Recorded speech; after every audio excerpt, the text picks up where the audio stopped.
remount, gets ice up as we get the knock up. It's still going to be first blood over the ice, and Captain mid lane's going to die as well. Flashes away, the wave is in the way. Oh! BB flashes and gets nothing for it. A harpoon to the face, and I think Broken Blade's mind is also broken. Look. Yeah, I'm looking. Nah, two on me. Oh. Easy. Nice, good. Stuns him in place, but it's messy. The arrow in the back fires. G2 collapsed. BDS came in today, ready to pack their clothes, their shoes, their boats, their motorcycles, and go to Munich. I love it out of Jake. Just so excited because it's BDS that finds themselves on match point already versus G2. We talked so much at the top of the day. If you're going to lose to them so many times, you really only have to beat them once. And it would be today to keep your world's hopes alive, to kick them out of Munich, and to have a chance of winning that trophy in Munich yourself. And I gotta say, I'm really happy at what I saw from BDS. Not that they threw their early game lead, Broxah and Odo, but that they brought it back. Yeah, I think more than anything, them showcasing that they have the mental strength to be in a difficult position and to put G2 in this position where they're under a lot of pressure now is so impressive. Exactly, and they're doing so many things that you wanted them to see. You wanted them to be more proactive in the setup stage of the fight and everything. And they've been in so many difficult positions where they really had to step up, and they have been delivering so far to an amazing extent. Oh, absolutely. I want to talk about Ice because we've been talking about him a lot, I know, but he is insane this series. And this was a game in which he had the early advantage, but Hansama and G2 fought back, right? So he had to be pixel perfect in all of these fights, of course, flanked by his support. I think in a lot of ways, this guy, I'm going to say it, he's the reckless of the current generation of AD carries we have in the league, in the sense that he's always really consistent, he never makes any major mistakes in fights, he always deals a lot of damage, and you can always rely on him to perform each and every game. And what I like is that BDS is setting him up for success, because a lot of the map plays they're doing, they're suboptimal in the grand scheme of things with gold allocation and everything, but they are getting the gold on the most valuable member on their team right now, and it's Ice. He's getting most of the gold. Everyone else is setting themselves out a little bit behind, but he's delivering, man, with all of that gold that he has. Those stats are insane. Yeah, let's call it out. Damage per minute, 999. That's exactly what G2 said when they saw him coming towards him the whole game. No! Ice! BDS, please stop. But I think we need to talk about that resilience, right, Broxah? Because you have to talk about the whole context of the series loss, of the pressure for BDS, of all these things they wanted to work on and they wanted to show. And I mean, it's always the elephant in the room, but also G2 is not playing well. The thing is, you still gotta kick the ball in the net.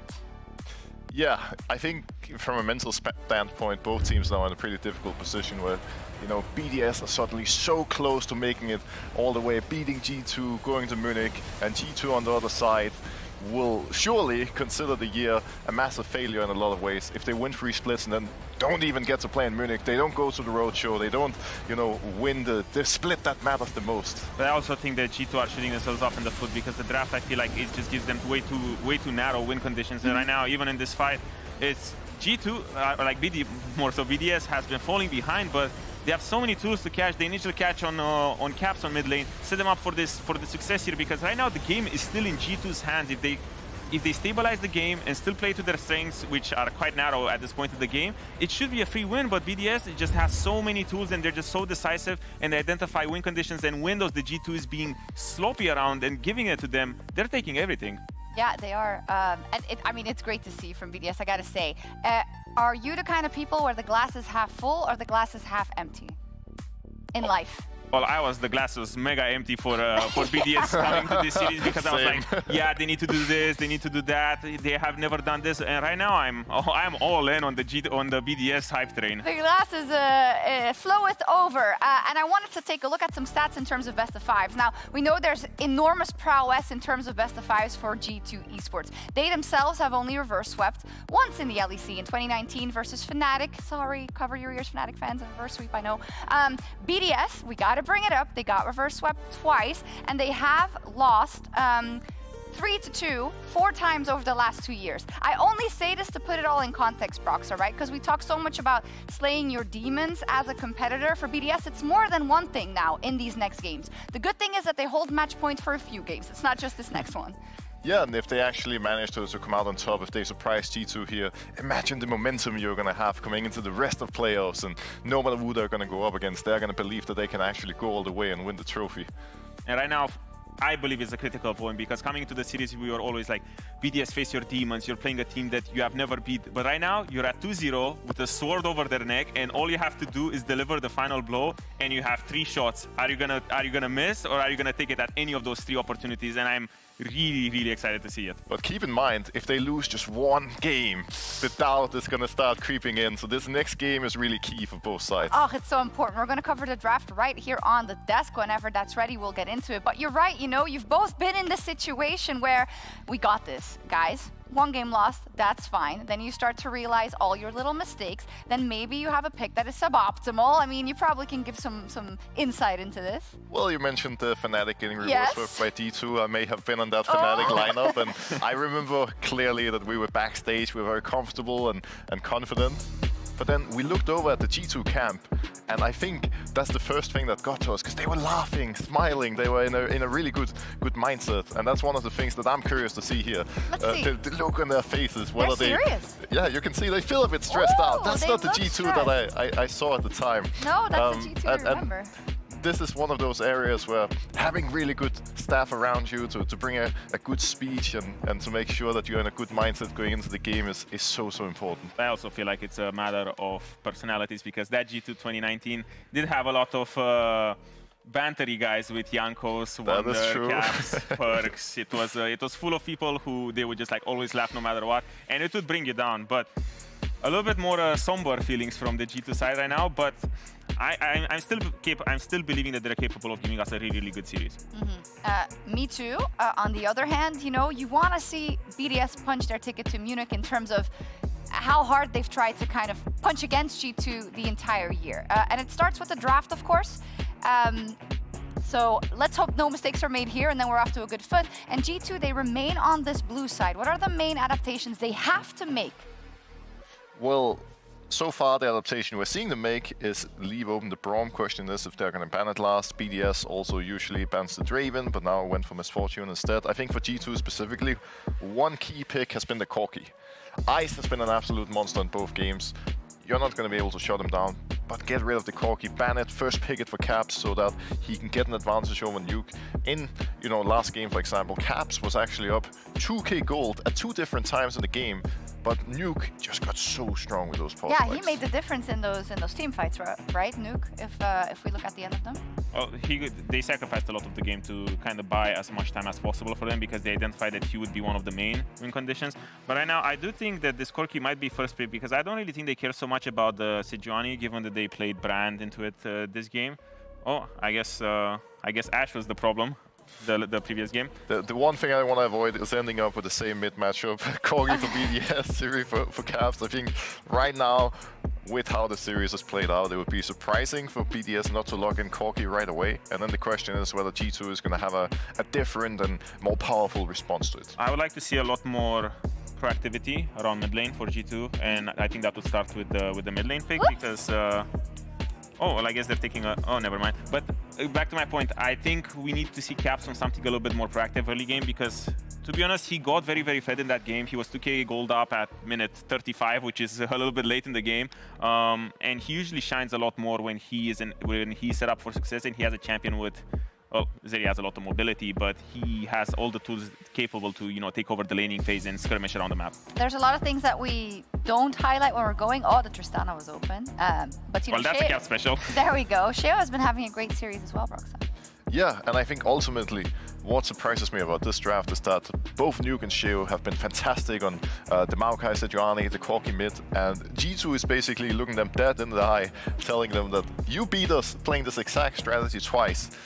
We don't think, you know, that was any of the problem. It had nothing to do with draft. We're just going to go up against you, take a similar approach and beat you. And I have to say, this is a very risky route to go down, because it would be very sad to see them, you know, getting, you know, to this point and letting their ego get to them instead of just removing the likes of Corki. And losing to the same situation 3 times. Now, let me ask you this. If the same game state happens, but this time Caps has Tristana instead of Zeri, what happens?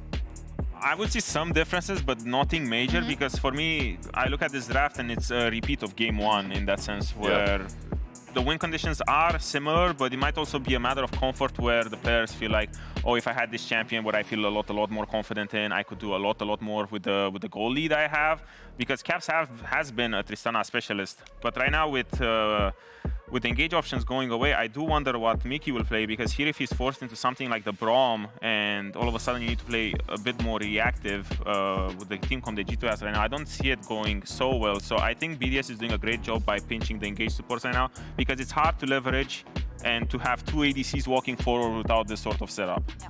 And for the early game specifically, there were a couple of key factors that, you know, G2 have now taken away. There's not going to be any Ashe arrows or hawk shots. They have a stronger mid lane than the Tristana versus Corki. They removed Khan from Labrov. So while it's a very similar comp from BDS, at least they're taking some steps to secure a better early game, which is where we really need to see G2 shine. Yeah, a lot of possibilities. Hawkshot, really, I mean, probably not underrated, but specifically if you're like G2 and you see it 2 games in a row and you think, well, what can we do? We're always being caught out. Let us do it ourselves. Same for the arrow. And the Braum goes over to the other side. Well, it makes more sense for BDS because you already have, you know, this big bulky front line. Sejuani can give you the engage tools you need, and all of us. And again, with BDS, you have 2 long-range champions. Well, they're marksmen, so that's a super bonus with Ezreal and Corki. And all you have to do is get to objectives first, and then just press S. And then the onus is on G2 to, you know, pull the trigger and make some magic happen. While the game plan is a little bit easier for BDS right now. Back to Cassante. When in doubt, pick Asante. Yeah. Well, one thing they were lacking last game was some clear front line that could survive and soak the poke coming out of BDS. So I think going for the likes of a Cassante instead of a Rumble or Renekton does make a lot of sense. And now the question is what Mikyx is going to go for, because a lot of these prior engage supports have been taken away. The likes of an Alistar that is still open is not that great into Braum. So we're going to see a range support instead. We are. Oh, we toggled through some great options there. Well, to be honest, they weren't great. They were all really bad. They were fun. I mean, see, I really want to see him move. least you're honest. Put it that way. I mean, I hated Alistar. I hated all of the other options. For me, Seraphine is... It really feels like you get to the situation where you're like, okay, what makes our team come better? And you go through the list and you're like, well, all of these suck. So might as well pivot into something a little bit more crazy or creative with the Seraphine, and then all of a sudden all your win conditions shift. But for me, this makes sense because it's an enchanter. When you don't win front to back and you don't win this sort of, you know, setup fight where enemy has a huge front line, enchanter is the way to go. But we do see Olaf. Is it the first? No, he must have played Olaf so far, but I mean, he loves playing it. Yeah, I don't really know if it's so good given that there's a Seraphine and an Ivern. There's just so many shields where I feel like you might just end up doing 0 damage. So it's up to him to get some leads in the early game, get some inflation of gold, because I think if he gets, you know, just a shot of gold just like that where he can leverage throughout the game, it's going to make sense. Otherwise, this pick is going to fall apart. I think the big difference here is that while in the previous games it was really hard for G2 to win both in terms of longer fights and all-ins, here on the all-in specifically, they can soak up so much damage and they can actually kill the enemy's front line. Let's see if they made the adaptations that were necessary as the big straw and the big Red Bull is going into Caps to make sure that they can keep the energy up. We'll see what happens, or if it'll just be the man with the axe and Adam on his Olaf that brings BDS to Munich. Over to you. Let's hope there was some magic in that Red Bull can, or at least a Red Bull bottle, because G2 need it. Their backs are against the wall, and, you know, we came off seeing so much good from BDS, but BDS is sus. BDS is very sus, because BDS have been reverse swept before. BDS in a best of 5 versus G2 hasn't happened before, and it's G2 we're talking about. When do the doubters start showing? I just hope that they can keep a strong mental, okay? Because at the end of the day, that's what is so important at the highest level of play. Everyone is a good player. Yep. Like, I know that people love to meme on the fact that, like, oh, this player played bad, they misplayed here, but the reality is that these guys are some of the best players that we have in Europe. Yep. And we know what they're capable of. The thing that's going to affect them the most is having the capacity to believe in yourself, having the confidence to make those plays, and being able to deliver and execute on the game plan. I wasn't ready for the hashtag tilt-proof challenge to come up. That's right, tilt-proof. That's what you got to be. It's so funny, because I play 2 games of solo queue, and I'm instantly tilted. Yep. But in any case, Let's talk a little bit about these drafts, because we heard the analyst desk thoughts. I'm a huge fan of the Enchanter support, and G2 basically doubling down on this idea of, fine, if you want to play a front-to-back, let's play a front-to-back. We will leverage the fact that we have double shields, we have all this extra support for our AD carries who we are going to enhance through the roof to make sure that they can melt your front line faster than you can melt through ours. And I do think that this Olaf is a bit of a gamble. Yep. Because as Odoamne was saying, and what Broxah was talking about, is with the shielding that's going to come out on the side of G2, if he's not going to be in a good spot after the laning phase, he could run in and he could melt immediately, or he could just run down this Ashe who doesn't have the mobility to be able to kite back against an Olaf charging at you. I do think he's kind of like good-looking distraction on the side of a fight, essentially, because you have one combo from G2, which is I am throwing Ashe ult, I am throwing Seraphine ult, and the follow-up from the Ivern, right? That is my engage. Everything gets thrown at once. And if suddenly Adam shows up on the side of that fight and starts trying to threaten your backline, you have to pull back as G2. Suddenly that engage tool is gone, and then you can start to leverage Ice with the poke, Nuke with the poke, and that. So I think that's where this comes into, where he, even if he isn't fully ahead, even if he just buys space after that initial engage comes through, I think BDS can try and play this out. And before we get into the leverage of this game, as Sheo hovers mid around what has been arguably one of his strongest laners outside of Ice, Nuke last game set records. If you're wondering why again on this Corki, he did the highest damage, I've been told, in a single game in LEC history. Highest Corki damage, ladies and gentlemen. Highest Corki damage. Almost 40% there. Nuke has had 2 games in a row now that have been really clean. I mean, he's had a spectacular series overall. Hysterics, you're someone that's been a big advocate of Nuke throughout the Summer Split, and is someone that's really kind of developed into the star of the team, or one of the stars that we've seen rise up and shine for this roster.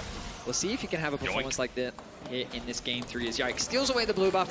Little that Sheo can do about it, given the pressure that G2 have gotten in the bot side of the map. And this is definitely the game state that G2 want to find themselves in the other game, is Braum. He has a really rough time against Enchanter supports. I wouldn't be surprised to see this pressure continue from Yike, though, is actually he's going to be engaged on. They're converging. Labrov flashes for this because he wants that concussive blows, and he's going to find it onto Yike. He takes damage, though, in the meantime, but you can see mid lane is fighting out on the back while Yike tries to kite around Handsummer, flashes out as Labrov becomes first blood. Ice goes on in and wants to go to melee range, but Caps is there first. Nuke doesn't want to fight anymore. Sheo doesn't want to fight anymore. And G2's early game off with a bang. They had double pushing lanes. They have stronger lanes at the moment, but anyway, BDS try to fight and they get punished massively by G2. That was a big fumble by BDS. I think that BDS believed in the power of Sejuani Braum, and that's why Labrov chose to flash in. We look back at the play and you're like, Ivern, very squishy in the early game. He doesn't have that much damage. Double enchanters, what are they going to do? But look at the Guardian. Look at the heal. Look at the shields. Yeah. Caps is keeping Nuke busy, and his game plan was to get him away so they could create numbers advantage. Then he joins the fight. Ice is trying to proc the passive, which he finally does, but it's too little, it's too late, and G2 find themselves with 2 kills to start off game. And that story of Caps pushing Nuke out of the fight on top was the exact same as Handsam and Mikyx pushing Ice out on the bottom side. The pushing lanes are the most important thing if you want to take those skirmishes in the river, and they get punished for it. And now Adam, he's going to take a good chunk of damage as well. Sheo here to cover Yike, who could definitely look for the dive here. Bear in mind, no TP available for Adam has allowed Broxah to go back to base, grab that Ruby Crystal, grab the Cloth Armor, has that extra pot. And Adam, he hasn't had that opportunity to go back to base and reset, as Hans and Mikyx once again look for the aggression. Nice, Groot connects. Remember that the great synergy between an Ashe and a Seraphine is that once the slow applies, if you then get the 2 stacks of her E, it will even stun the target rather than just root them. And even if you apply a single hit, it will still connect the root thanks to the slow. So in lane, these two have great synergy together because how they sound. So you can see an example of the root there, slow connects, and it just makes it even harder for the Braum to play. When Braum shield is down as well, level 6 is going to be an absolute nightmare as well if they ever get locked down. So I like the point BDS. A 1-kill Ashe as well means that for Handsummer, he's doing good in this early game. Almost a 500 gold lead too over Ice, who we've been ranting about in this series, but Hans is on a big comfort champion for this game 3. And the fact that he's able to continuously find this isolated moment for Ice is why he's able to get these moments to extend this gold lead. Because every time these bot camps are spawning for Sheo, there's always a threat of Yike moving in because the push in mid and push on bot. So Labrov is happening to shift over to try and cover for Sheo there as well, which just means Hansam and Mikyx are able to punish Ice. And you can see every time he steps up, he's just getting that health bar whittled down. But now Yike is just going to move topside. Should be able to get these Void Grubs for himself because he knows Sheo more than likely is on this bottom side. Caps just traded off. A constant push here from Caps as you expect. Good phosphorus bomb, but Satchel Charge is also doing work. There's a full commit though. The flash away is a bait to play.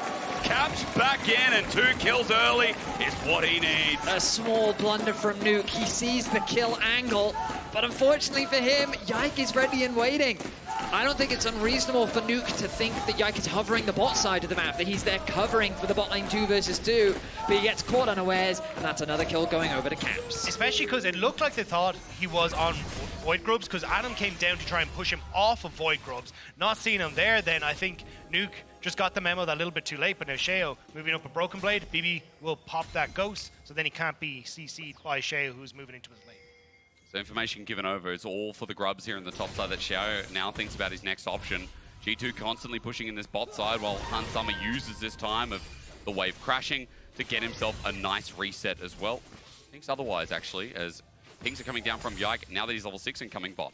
Yeah, I'm curious if he wants to try and get that level. Oh, they're going to go for Dragon, but also just hit the level 6 off this next wave, and maybe you can look for an arrow play, because Nuke has no flash now, so trying to get away from that Ashe arrow can be very difficult, especially if Yike starts to show up in that mid. Cross map of objectives. Daisy doing a great job of tanking that up for Yike. Ultimately, at the very least, Sheo able to get something back. A player that do want to give a huge shout out, continues to have a great series. I think one of the biggest strengths of BDS is him returning to the tanks. And I want to say that we have seen great carry performances from him throughout the Summer Split. Yeah.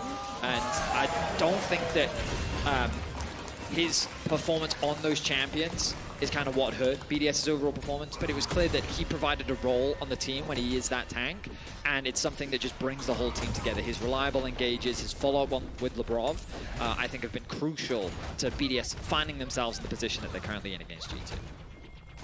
They need to try and find some more of that, because at the moment G2, off of some early blunders from BDS, find themselves in a nice little gold lead. The only shining moment is kind of Adam in this top side, because they've been a little bit more isolated. He has started to work away in these turret plates, but needs that to try and continue, and Void Grubs will definitely help that. But G2 will continue to control this bottom side, and again, I think you just try and play off of push mid, push boss, look for the invade onto bottom side, keep Sheo out of the game, and just deny that safety net that Sheo brings from BDS. Labrov setting up for a bit of a play. It's an Alcove Gaming as Sheo snuck his way into the Tri-Brush. Hansama, not sure if he has the E available, but BDS have a clear game plan. No Mickey nearby as well, and he doesn't have 6. Q misses though, not the Winter's Bite, however. The ult from Sheo goes wide as well. Hansama just walks it out. And in 2v3, G2 re-enter the lane completely fine. I mean, they get the Summoner spell, still a valuable one for sure.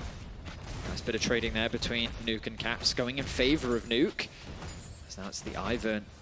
I thought that he may be looking for something in mid lane, but instead his priority is just getting a bit of vision down. Oh, I stand corrected. Right, yeah. I mean, Yike on the angle, doesn't pull off the trigger. Remember, again, we talked about that nuke flash that was punished from the overexerting force that he was mid a couple of moments ago. That's almost back up and available. Looks like about 1.5 minutes max left until Caps has that to match to. Now, gentlemen.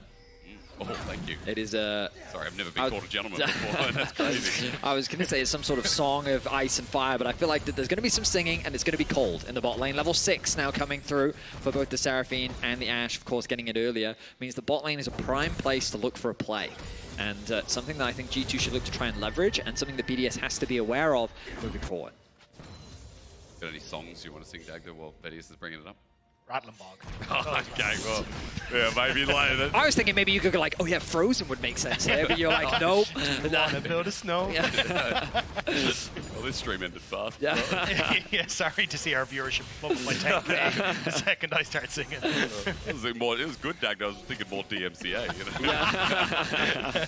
But at the very least, we wait for those timers. You know, you already talked about setup for bot. I'm still looking at top, and something Odo said is Ragnarok. That was a misclick. I feel they happen. It happens to everyone. It does. But Odo wanted to see that top, you know, get ahead, right? He was talking about it a lot in the draft. For Adam so far, yes, he is in a CS lead. But for now, top being chill like this, we always know it's going to favor a K'Sante, right? When the game state, even if he's down 20, 30 CS, what he brings to a fight is obviously going to be so much.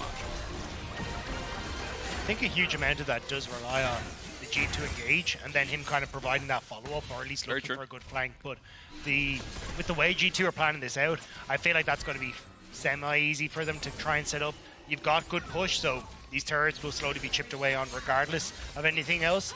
And then you just get to play for those team fights off of the push that you have in mid and off of Caps. Caps, you heard the desk allude to it as well, has been fantastic whenever he gets hands on Tristana. Not only he's been very good buffering those jumps, but also just the threat he offers in a side lane can be very difficult to overcome. 3-0 the kill score.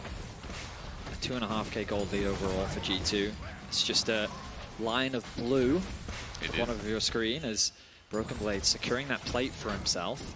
Means that he finally found a gold lead over Adam. The bot lane of BDS have been brought towards top side. They want to get that 6 grub buff. G2 are set to fight them though. Blade of the Ruin King secured for mid lane. Iceborne Gauntlet as well. It's already started. The arrow kicks us off. It's into the Braum, but he blocks the damage. The counter engage from Sheo is there. Now for the Seraphine ult, we sing a song, but it's into Labrov. Again, Caps wants the kill on him, so he jumps on in, but Labrov, with his final breath, baits him through. Ice gets over the wall and starts battering away. Caps lucky to be alive, as well as we got blinking health bars, but Han Summer is now controlling the fight. He dodges the Mystic Shot from Ice. He dodges the rest of the fight from BDS, and G2 dodge themselves what feels like a point of power as they win this fight, equalizing 7-0. It's a 4-0 fight in favor of G2. It may even turn to 5 as Broken Blade has found Adam, the shield, the Braum, the flash. Adam close to dying himself, but he presses W. Labrov gets the kill. It's one finally for BDS. Brazil can be happy to be represented, but G2 still with the big win. I mean, we saw a great example of how this G2 composition works. In the war of attrition, Ivern plus Enchanter support is just so difficult to get through. And look at all these shields that come through. Braum does a great job of soaking up a lot of the initial engages. The follow-up CC isn't there, but even though that initiation doesn't quite work out for G2, like, the good Guardian, the Locket comes through to keep Labrov alive. But look, Caps on the back end just barely getting away with his life. Yike on the front line soaking up a lot of damage. Hansama, another shield comes through for him. He's even tanking the grubs. G2 just soak up so much damage. And with that spike also secured for Caps, it just went their way. Sheo in trouble. Redemption's coming down, but Caps is in. He's feeling himself this game. And G2 finally signs of life in this series. Han Summer flies through as well, and Nuke gets slowed down, has to flash away again. Dragon will be theirs, and last game was close, but this game is an absolute stomp in the early game. G2 are relentless. They are ruthless in chasing down BDS the second they step anywhere near them, and there's nothing that BDS can do.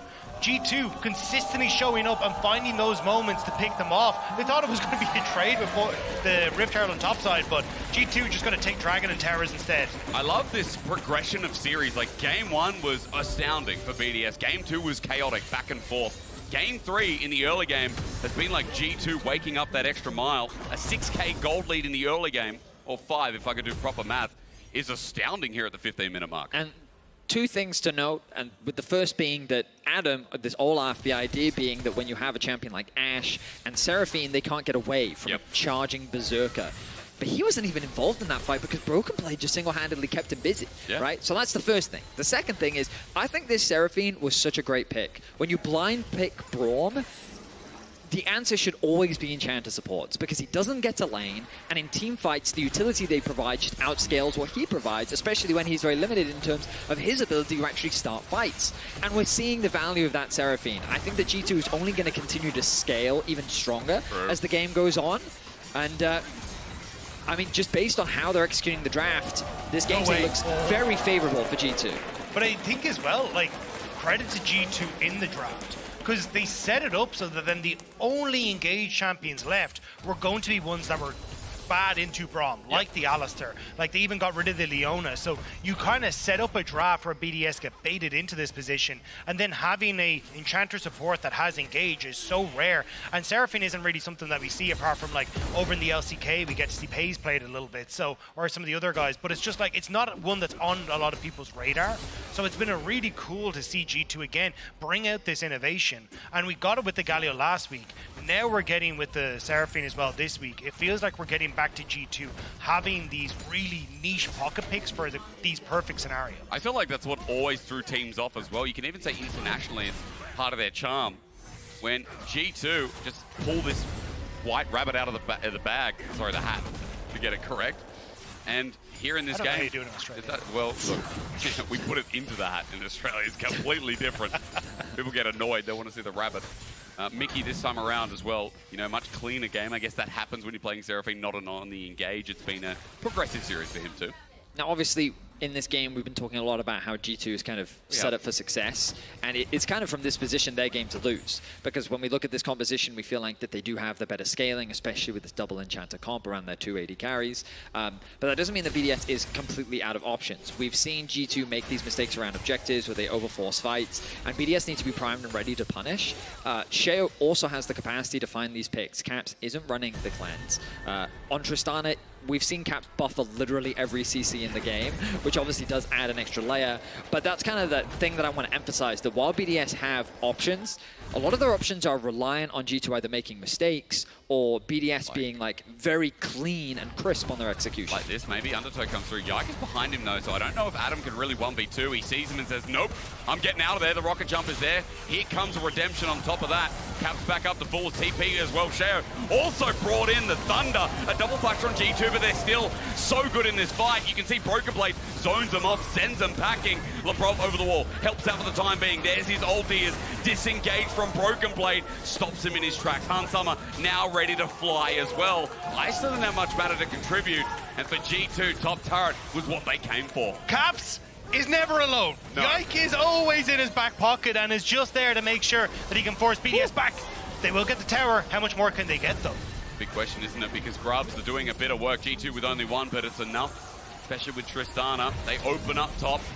Enhanced recall is going to get them back, and they still maintain that gold lead that we've been spruiking about all game long. It is funny to me how, you know, AD carries, they are champions designed around items rather than levels, right? True. And so you think about how mages in the past, if there was some sort of mage like an Orianna or something, someone probably would have died there. Yep. But because we're AD carries, and because we're still like, oh, we haven't quite gotten to that big power spike, the HP bars are still a little too big, people get very low, but with the presence of the tower, it means that BDS are able to limp away with their lives. Ultimately, though, as you said, objective secured for G2. Oh.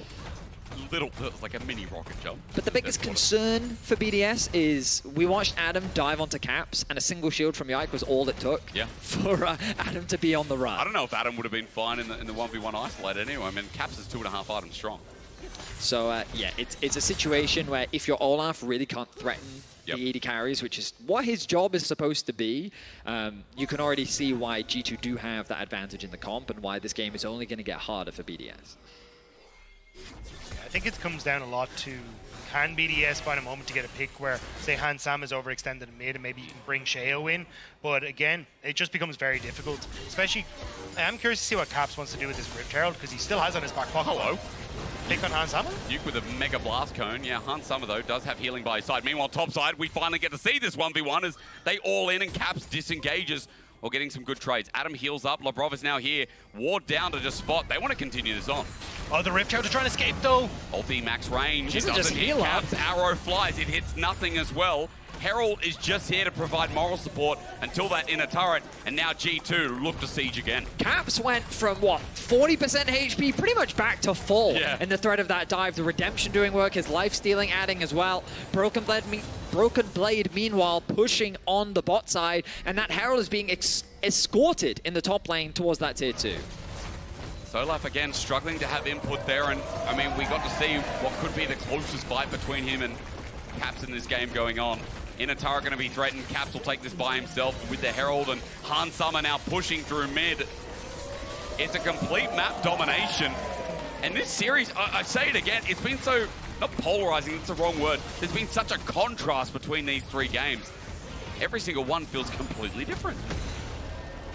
I mean, again, I think a lot of it is draft adaptation. I agree. And it was one of those things that Broxah said on the desk where he was like, he would hate to see G2 lose this series due to hubris, you know, not respecting things like the Corki, not respecting the Sejuani, this mid-jungle duo that have been so effective at finding these advantages. But G2 has said, you know what, we actually think the problem is Labrov. We think that he's the one that's been causing us chaos in terms of setting up these fights, and his Rakan specifically has been the one getting on top of Hansama and finding these picks on the map. And by shutting his impact down, putting him in a very unfavorable matchup, putting him on the Braum where he doesn't have the agency to make plays, puts all that responsibility on Sheo.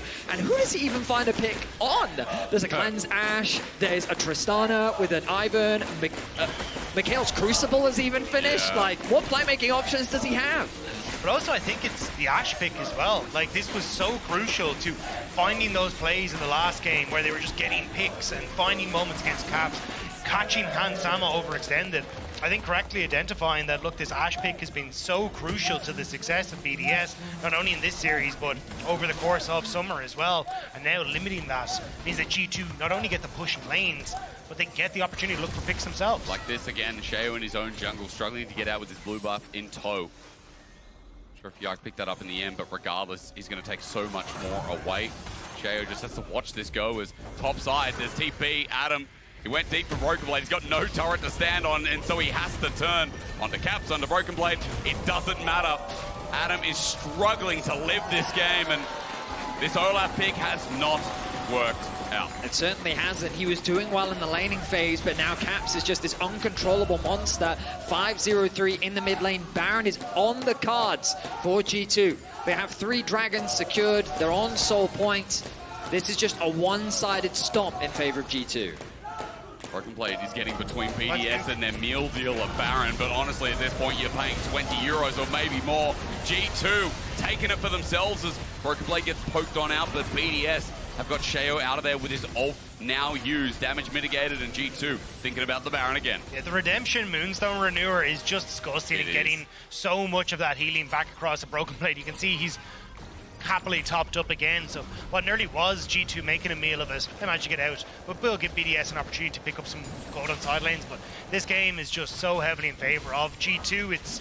It's next to nothing that even if they make small mistakes from G2, BDS just can't punish. And I just want to very simply remind viewers of Dreammaker, the support item, because we don't get to see it like ever in pro play, right? But healing or shielding another ally blows dream bubbles to them, right? Empowering them for 3 seconds. Their next incoming damage is reduced by 120, and their next hit deals 80 bonus magic damage. So not only is the damage reduced, it's kind of like a mini Nami, right? So those 80 carries get empowered as well. Seraphine, that's lovely. I mean, these 80 carries are basically tanks, I'm not going to lie. Like, when you've got an Ivern and a Seraphine, it's like the old school Juggermore comps, but there's not one, there's 2 of them. I'm glad they put K'Sante into the game as well, so we can really tell who's more obnoxious. Yeah, exactly. I love the point of contrast, fantastic. Well, maybe one of the first times we'll be excited to see K'Sante, and that's a complete and utter lie. Yeah, no, I couldn't even finish that without saying it. As G2 are going to start the Baron on a ward. They know that they're doing this, and now for the mighty attempt to steal this, get some objective bounty. But G2, they need to see Sheo, and Sheo is so far away. It's double fork. This is so quick. Adam, and goodbye. Adam, is he dead? The answer is yes. Redemption again. Let's heal up part 2. Electric Boogaloo. HP dropping to about 4.5k. Sheo looking for a potential steal. The only way to get back in the game, isn't it? As G2 just go over for the attempt anyway, and Nuke is going to get altered, and he's dead. Broken Blade takes care of business. Hansama is keeping the Baron well entertained as Sheo gets exploded. G2 back in form in this series. This is still rounding out as clean as you'd like if you're a G2 fan hoping for that miracle reverse sweep. The truth is, BDS have no options. Yeah. I'd love to be optimistic, and as casters, we're always about trying to find the brightness in the dark, but this composition it's too hard to play into what G2 have drafted. Like, look at Olaf here. He does his best, he gets Hansama down to 50% HP, and he's back to full. I mean, he just, obviously in this situation, he's not working with his team, but it's a representation of ideally what this Olaf should be doing is creating pressure on the back line to split up the team fight, make it easier for your damage dealers to deal with their front line, but Your backline can't escape this time around. Nuke doesn't have anything that he can do. G2 can just hit the target that's in front of them and melt them. And with the Baron secured, 11 kills to 1, they're now setting their sights on BDS's base. There's very little that BDS can really do. Bottom tower going to go down. Nuke going to take up his regular spot. Split pushing inside. Actually, going to try and come across the mid because they see caps, but I don't really think there is much that you can do here because you've got several members of BDS on top side, so they just lose the inhibitor. Broken Blade under turret cares not. I mean, look at the shielding. He walks through, walks back in. He's like, hang on a minute. We're still fine. He paints turret for the whole transaction. Inhib drops with it too, and BDS just don't know what to do. As Benny has already said, it does feel like their options have been limited. We've gone from game 1 where BDS can chill and let their comp do the talking to game 3. It's like getting a fully well done steak when you ordered medium rare. You're not going to eat it. You're just going to go home. I mean, it very likely looks like a game for Hans. Sama gets very low, but he's back up nice and healthy. The Kasante sets up the play. That's one member gone.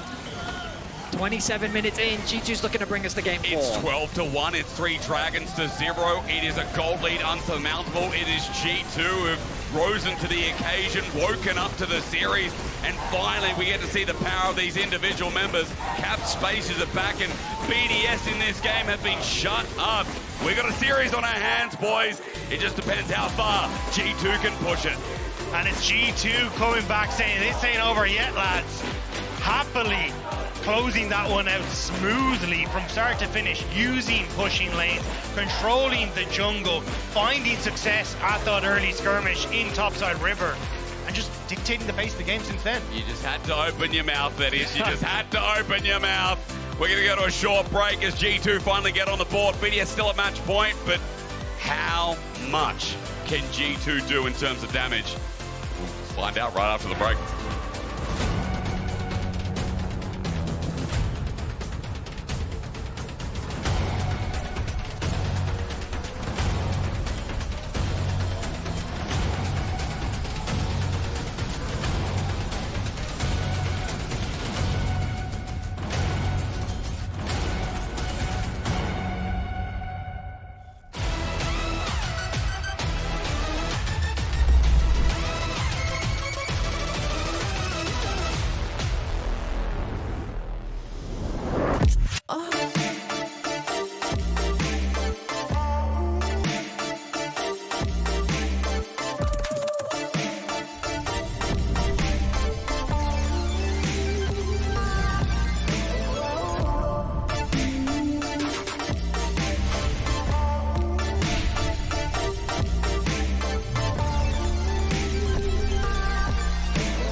Red Bull gives you wings.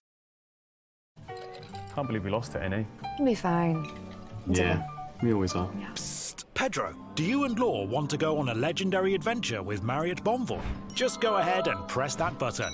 Over 30 hotel brands, 10,000 global destinations, over 8,000 hotels worldwide. Where can we take you? Oh, it's Berlin. Let's go.